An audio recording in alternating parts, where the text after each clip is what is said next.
Too loud, sun scum. Heard you stumbling. Can hear you blinking. Noise gets you eaten down here. Reckon I'll hush you before something hungry comes along. His gnarled fist grips an axe.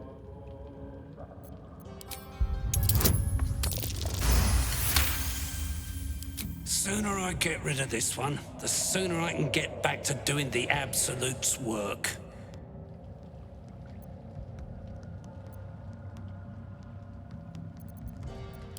Funny. You look like the sort of beg for mercy. No matter. You weren't getting any.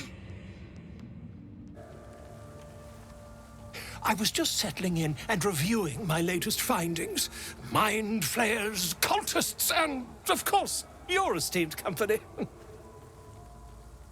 Finding is my job, my friend.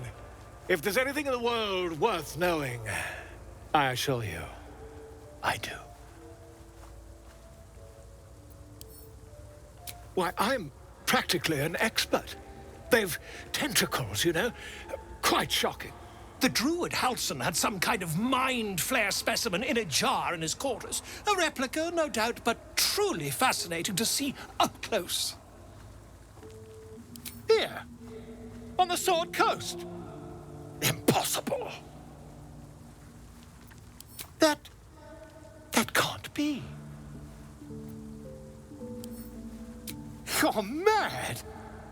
But tell me, have you noticed any residual psionic malaise since the alleged encounter? That's quite impossible. You'd have undergone ceramorphosis by now. If what you say were true, you'd be a mind flayer by now. You? Infected by a mind flayer? Ridiculous. Isn't it? I'd be irresponsible not to debunk such a strange claim.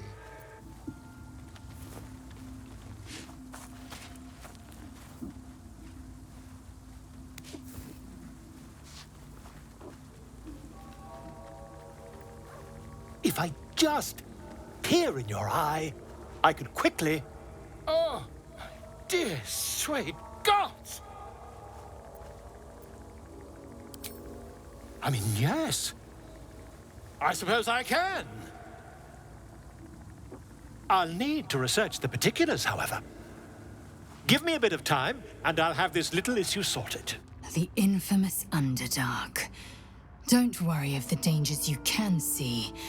Worry of the dangers you can't. Oakfather's blessings to you. I studied one up close. Closer than most would care to be to those things. A drow attacked me and I defended myself.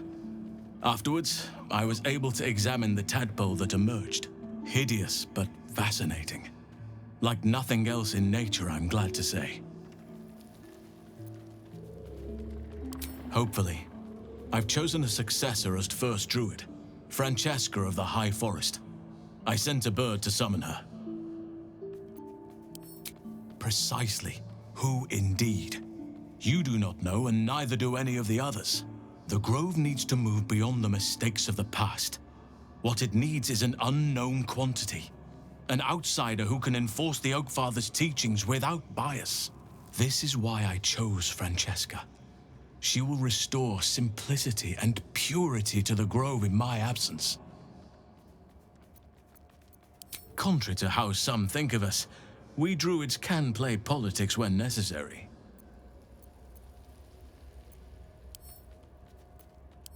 Precious little, but I'm quite certain it can still be found. Those illithid creatures threaten the natural order. It's my duty to do what I can to stop them. There's also the Shadow Curse. It's an affront and must be cleansed.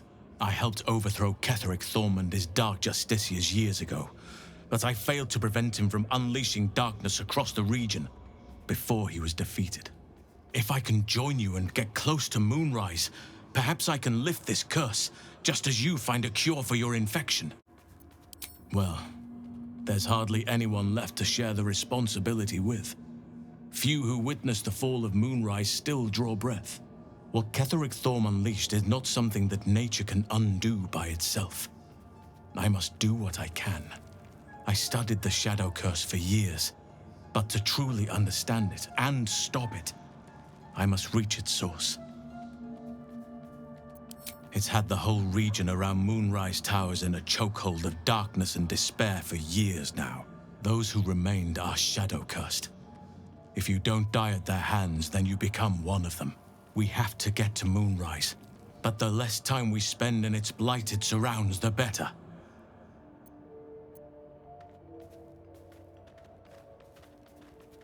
Miss it? Oh dear, no. It's a terrible burden. Takes you away from nature and forces you to deal with others' problems and personalities. Be wary of anyone who actually wants such a role, I say. Likely they don't understand it, or they have ill intent. I'm just glad to be out here amidst the Oak Father's creations. There are few things that are too strong for me. And cast those regrets aside. You did not get caught up in the moment. You seized it. In other circumstances, I would have done the same. Perhaps. But best to not dwell on nights past. There are plenty more yet to come. Perhaps. But we'll need to get closer before I can put my theory into practice. Put it from your mind for now. Once we near the curse, then there will be more to be said. Precisely. Then perhaps I could have done something about both the Shadow Curse and Ceremorphosis aberrations. But in my eagerness, I put far too much faith in the abilities of Aradin and his band. We didn't even get close. With such stimulating company? Never better. Copper for your thoughts? Depends on the type. Ice Devils hate an inferno, but that's an easy one. Orthons love projectiles. What they don't love is getting their bombs lobbed right back in their faces. Demons, on the other hand, every demon is absolutely singular. You can't ever think you've got them typed out. Sharp instincts, sharp weapons, and a knack for improvisation. That's the only way to survive them. Anyway, what were we talking about? Funny you should ask. I was just thinking about what would have become of us without that Nautiloid. I mean, I know where I'd be. Trapped in Avernus still, with the Blade of Frontiers on my tail. But what about you?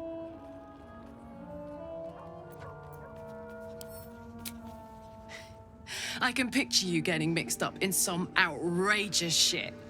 Giants, beholders, Thayans, the works. Maybe once we've wrapped up the current shenanigans, we'll rest a bit and find some new heap of trouble to throw ourselves at. You know, I've been thinking, and I think there's something I should tell you. Nothing big or terrible, just a small little detail about me that hasn't come up naturally. It's just that I happen to be a... what's the best way to put this? A vampire. Right. Well, glad we got that out the way. So, was there anything else? You know, I've been thinking, and I think there's something I should tell you. Nothing big or terrible, just a small little detail about me that hasn't come up naturally. It's just that I happen to be a... what's the best way to put this? A vampire. And by rights, I should be cinders, blowing in the wind. But something's protecting me. The same something that's kept us from turning into mind flayers, no doubt. But that's neither here nor there. What matters is everything's out in the open now. Because we trust each other. Exactly. I knew I could rely on you, just like you can rely on me. Now, was there anything else? It's simple. Just find a vampire that will drink your blood and turn you into a vampire spawn. Their obedient puppet. In theory, the next step is to drink their blood. Once you've done that, you're free and a true vampire. Yes and no. The problem is, once you're a vampire spawn, they completely control you. They have to allow you to bite them. And why would they do that? Vampires are power-hungry creatures. They won't lose a servant to create a competitor. Trust me, it doesn't happen. Why do you insist on exhuming the past? I was a slave. A vampire spawn. Kept by the Tsar family. Perhaps I still am. I was never able to resist their commands. But now, I've been conveniently lost. They won't ever control me again. Hey, soldier. We were both part of Zariel's inner circle. Her by choice, me by force. In the grand scheme of things, I'm inconsequential to Zariel. Sure, I've got the engine, but I wasn't even her strongest fighter. But she favored me like a child favors a captive pet. Mizora envied the attention, I suppose. I'm sure when Zariel gave her the order to hunt me down, Mizora was delighted. I don't know. You'd think she'd have more important things to do. Devils and their pride. No kidding. The fighting, the chaos, the betrayal. It had the makings of a good stage show, but I did not want to be one of the players.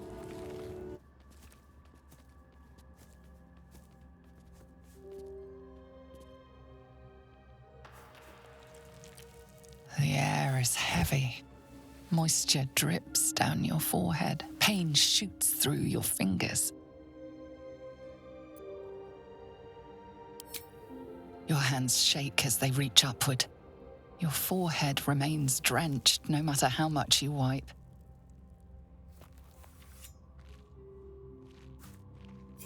Chukil gate vlaketh mazathok. Can you feel it crawling through you? Tendrils squirming in your chest, gripping your heart, piercing your belly. Your bones popping, your flesh swelling. I can. I see it in you. I feel it in me. We are lost. I will be quick with my blade. First you, then the others, then myself. Your minds intertwine. You sense a touch of uncertainty, a touch of disgust.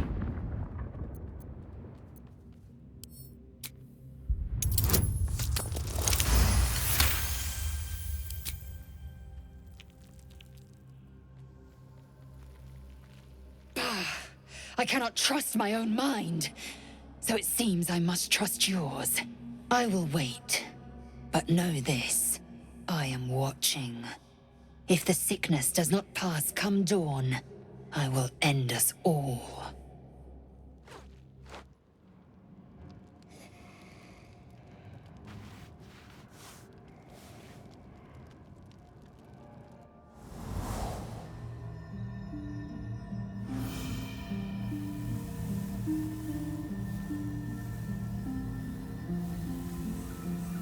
I came just in time.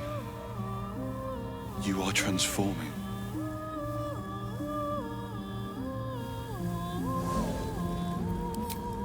Yes, you have. I saved you before.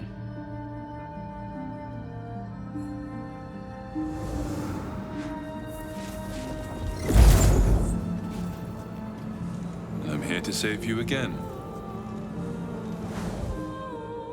Don't worry. You will not become a mind flayer.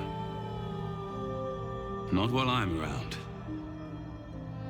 I'll protect you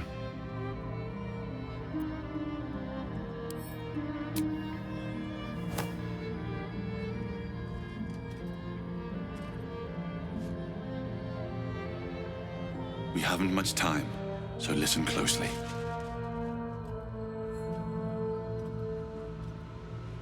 There is great potential within you. It comes from that parasite. Your instinct is to resist the power it gives, but you must accept it. Nurture it. I will keep it from consuming you. But for the sake of both of us, you must learn to wield it.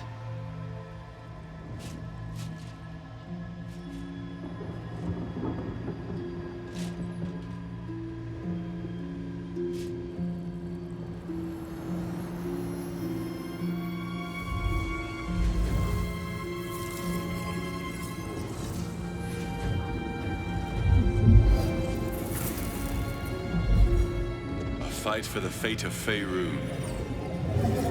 A fight we are losing. For now. You can change that. But only if you embrace your potential.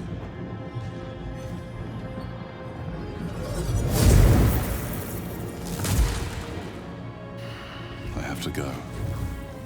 The enemy is closing in. I will be back.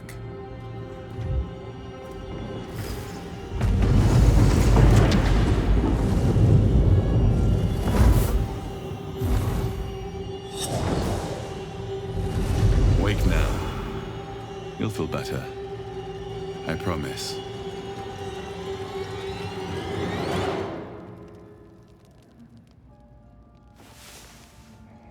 Gale. I had a dream. As we all did, I suspect. Someone came to me and promised to protect me, while claiming that the parasite could empower me. The parasite has taken root, it would seem. Every word, every promise, it is Gale deception. A wise choice. These parasites are a threat to be destroyed, not an opportunity to be exploited. I have a confession. I was too hasty to judge you. I thought you witless, gutless, unimpressively bland. Yes.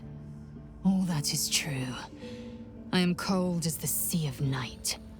But you have stoked fires I didn't know I possessed. I swear, you would tear the horns off one dragon for plunging into another. You've gained my respect, and more still, my yearning. When I come near, your odor alone is enough to make my neck sweat and my hairs stand on end. If you must know, Vlaakith requires everything of her children. I can't count how many bruises I've inflicted. Can't measure how much blood I've drawn in the undying Queen's name. I know only blood red and death black.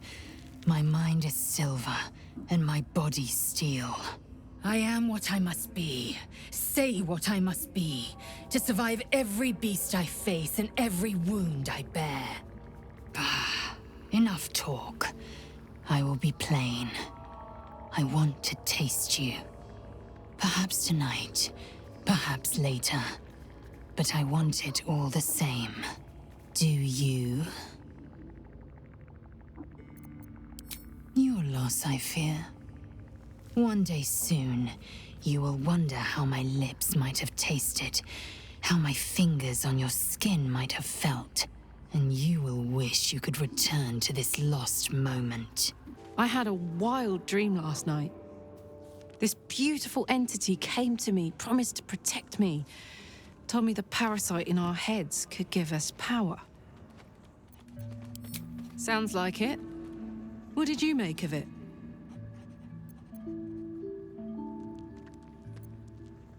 Damn right. Things like a splinter. We just need to find a way to squeeze it out. Did you have any strange dreams of late? Vivid ones? Damn. I was hoping my imagination had gotten the better of me. But this must be something more. This dream companion wanted me to use the tadpole, use its power. Whoever it was claimed to be an ally, but I don't know. It seems like we can't escape this mess, in the waking world or otherwise. I had the strangest dream last night. There was a visitor promising me protection and all sorts of delicious powers from the parasites in our heads. Given our shared affliction, I suppose you had a similar dream. Excellent. Now we can see what these tadpoles can do for us.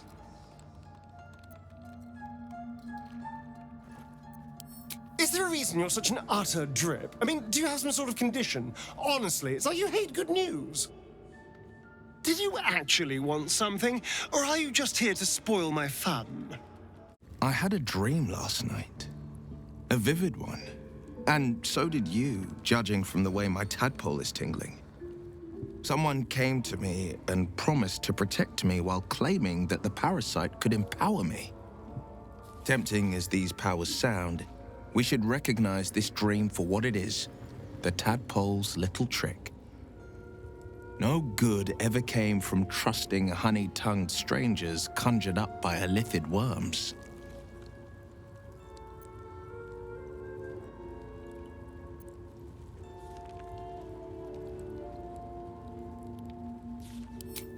Well said. This dream figure is no friend to us. My apologies. Huh. Not quite myself just yet. I had the strangest dream last night. A visitor came to me. A vision of unparalleled beauty and power.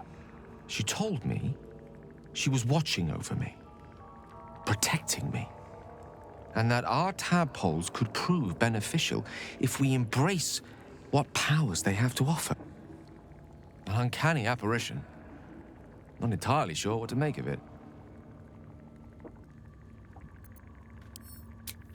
Very curious. In all my readings on the effects of illithid parasites, I've never come across any accounts of correlating dreams between infected parties. Another unique quality of our predicament, perhaps. Are you inclined to take these visitors at their word? Nothing wrong with maintaining a healthy suspicion in such matters. Still, it might be wiser to keep an open mind on the matter. Our visitors' promises of aid might yet bear valuable fruit. You are swallowed by a chorus of turbulent music. Through one creature sing many voices, the harmony of an entire collective. Sovereign, she has come. She is here. The choir fades. A single melody rises above the others, brassy and commanding. I am sovereign. You see a vision. Your lifeless body wrapped in fungal tendrils. The Sovereign is threatening you. State your purpose. The parasite is quiet. You feel no bond with the creature.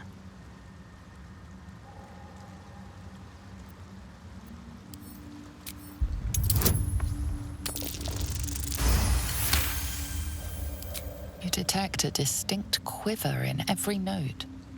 These creatures have experienced recent tragedy. Fungal roots weave through your mind, seeking your true intent. Then the Sovereign drones a new melody, cautious but welcoming. Descend to me. Let us speak in flesh. The persistent music coaxes you forward. The Sovereign expects you. My condition likes being ignored as little as I do. I must consume another artifact. And soon. Thank you.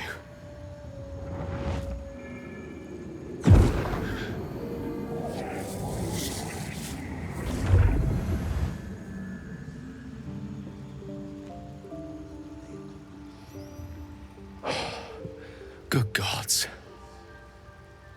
It hardly has any effect. Oh, Mistra, have mercy on us all. Listen, I need to speak to you, to all of you. It would be unconscionable of me to remain silent. I might just be about to remedy that. You have to know who I was. You have to know who I really am.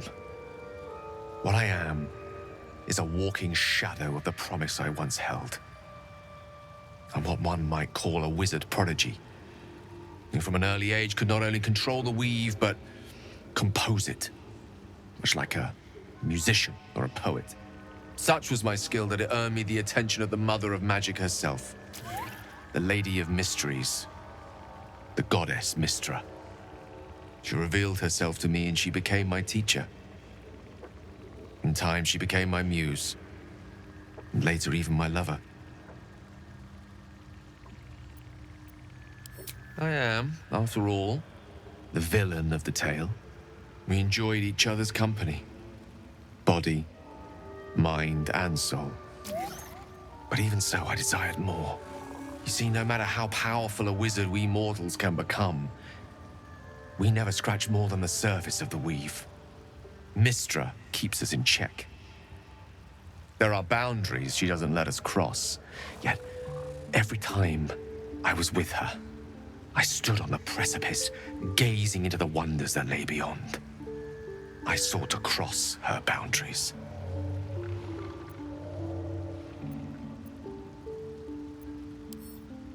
I tried to convince her. I pouted. I pleaded. Swore my ambition was only to serve her better. She only smiled and told me to be contented.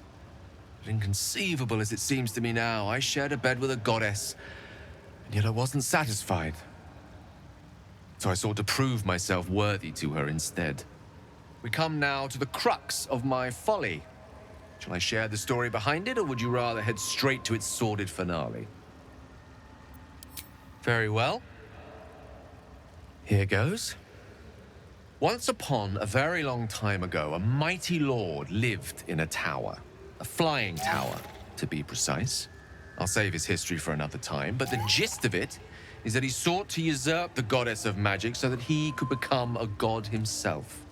He almost managed, but not quite. And his entire empire, Netheril, came crashing down around him as he turned to stone. The magic that was unleashed that day was phenomenal. Roiling like the prime chaos that outdates creation. Even the weave itself could not withstand the onslaught. It fractured, then shattered, and all magic was lost to the mortal realms, until the day Mistra returned. She restored the weave, reuniting all its scattered shards. Or so I thought. Until, in the course of my studies, I learned of a book. A Netherese tome in which a piece of the fractured weave had been sealed beyond her reach. What if, I thought, what if, after all this time, I could return this lost part of herself to the goddess? The answer was to try. And the outcome was to fail. I was certain that this deed of raw power, draped in romance, would convince Mistra to take me by the hand and welcome me into her hitherto forbidden domains. I was mistaken. I obtained the fabled book and took it into my study. As for what happened next... Here. Place your hand over my heart. Let me show you.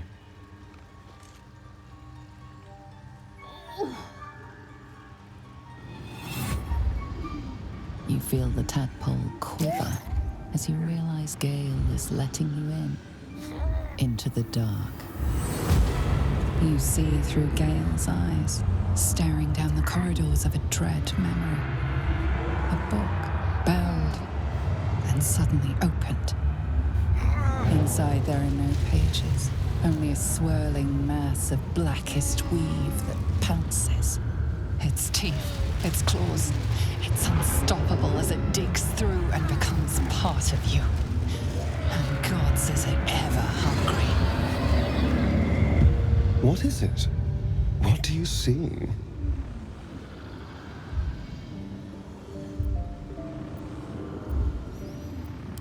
Thankfully, the moment I absorbed the fragment wasn't enough to kill me outright.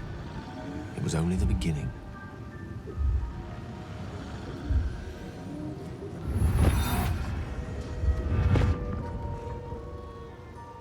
This Netherese blight, this orb, for lack of a better word, is balled up inside my chest. And it needs to be fed. As long as I absorb traces of the weave from potent enough sources, it remains quiet. Were it ever to fully destabilize, however.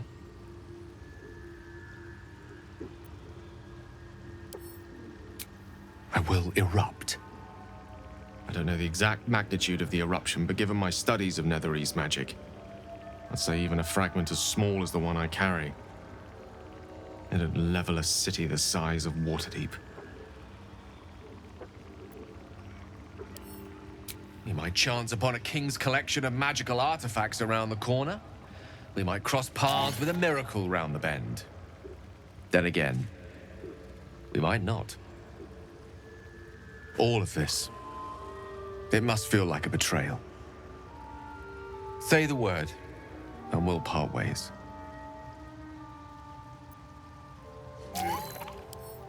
You'd have us debate that Netherese Jack-in-the-Box should be a blip on the horizon by now. I'm in two minds. And frankly, don't care a great deal. Either decision is fine by me. That is a great relief. Oh, a great relief indeed. You truly are a soul that steals my own. From all my new rallied heart, I thank you. I thank you all. I understand if you stand against me. I'm humbled if you stand with me. Either way, I will do my best not to let you down. I stand at a precipice, but if you do not give up hope, neither shall I. I'll fight. I'll resist as long as I can. Now, even I am tired of the sound of my own voice. Let us venture forth. Don't. Her condition is familiar. Poison, derived from a wild weed common to the Underdark. She'll need an antidote soon, most likely held by the poisoner. Dwegar slashed me.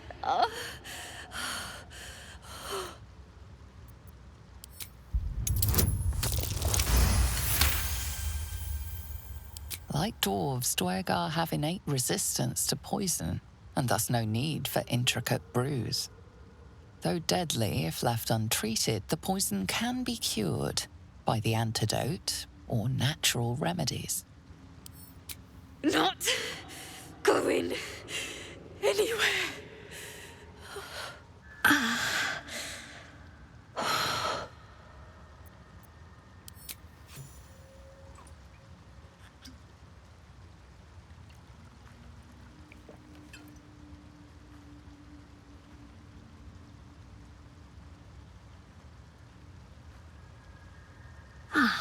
Gods! Whatever that is, I needed it. Why are you helping me? No arguments there. Felt like a hook horror was sorting through my guts. But that cure did the trick. Quick, sharp too.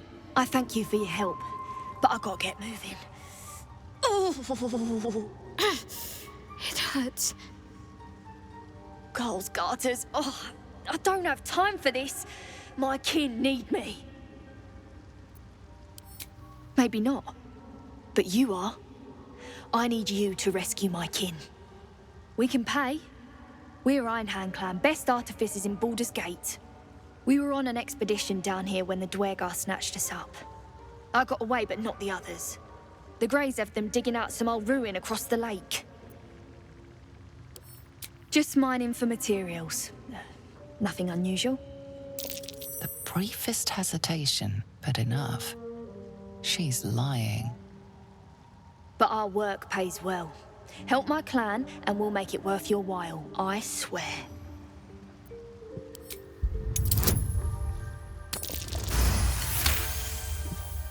Fine. It's complicated, but my clan has trouble back in the city. A blood feud. We were searching for something to turn the tide. That's all I can say. But it's worth a lot to us. Understand?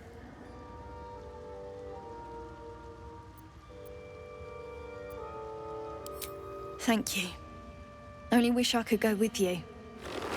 But here... I nabbed these boots from the Greys when I ran. I'll feel better knowing you're using them to kick some Dwerger ass. I'll mark where I made my escape, and wait here, I suppose. Not much choice, eh?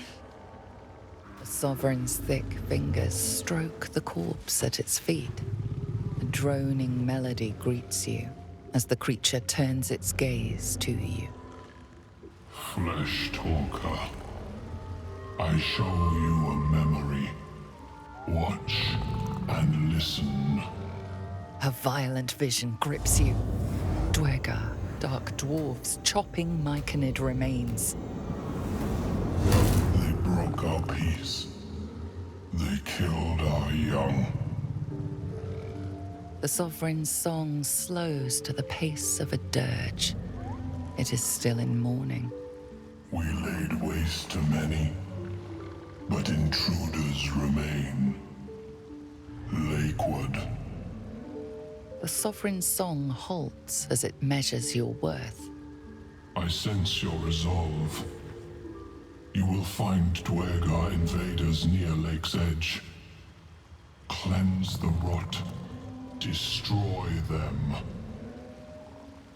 I suppose such wicked killers deserve wicked ends. Deep purples swirl into familiar shapes. Gnomes in mining gear, chased by Dwergar. The Dwergar seek a gnome. It is a guest. The Sovereign says nothing, but you hear appreciation in its song.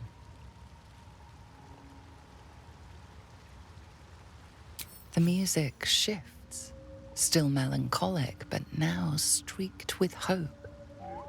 Do you hear? A new harmony. Serenity. I name you Peace Bringer. Fragrant spores waft through the air. Your heart swells with bliss with your every breath. Freely you have given to us. Freely you may take. The Guardian Gate is open. Go and claim your reward. But before this, I have another boon to ask of you. You have cut out the Dwergar blight, but not its source. In your mind's eye, Spore shows you a drow striding among myconid dead. Near. This one is called. He hunted us. Hunt him in turn. Bring me his head, and I will know my circle is safe. More busy work. That's royalty for you. Everyone's their servant. The drow lurks in the ruins beyond the lake. Bring him death, and return.